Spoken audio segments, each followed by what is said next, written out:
நம்ம எல்லாருமே ஒரு மாய வலையில, ஒரு ஸ்டூபிட் ட்ராப்ல இருக்கிறோம். அது நீங்க மறுக்க முடியாது.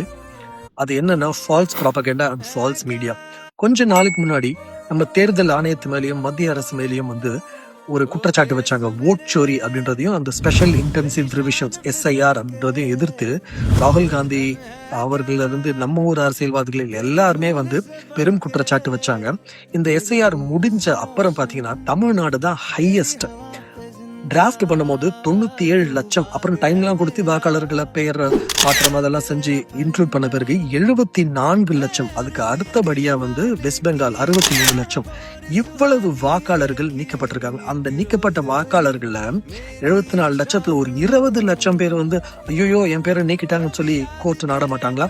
20 லட்சம் விடுங்க, 2 லட்சம் 20,000 யாருமே தன்னுடைய பேரை நீக்கிட்டதாக கோர்ட்டுக்கெல்லாம் போல. திருடனுக்கு தேள் கொட்டின மாதிரி அமைதியா இருக்க வேண்டியதுதான். ஆனா அது இன்னைக்கு உண்மையான ப்ரூவ் ஆயிருக்கு. 74 லட்சம் 63 லட்சம் அப்படின்னு ஒவ்வொரு மாநிலத்திலையும் போலி வாக்காளர்கள் இருக்கும் போது இந்தியா மேல யாரும் படையெடுக்க தேவையில்லை, எந்த அணு ஆயுதங்களும் பயன்படுத்த தேவையில்லை. இந்த பெரும் ஓட்டை போதும் நம்ம எல்லாம் ஏதோ ஒரு நாட்டுக்கு அடிமையாக மாற வேண்டிய நிலை இருந்தது. அது இப்ப சற்று தளர்த்தப்பட்டிருக்குதுன்னு தான் சொல்லுவோம்.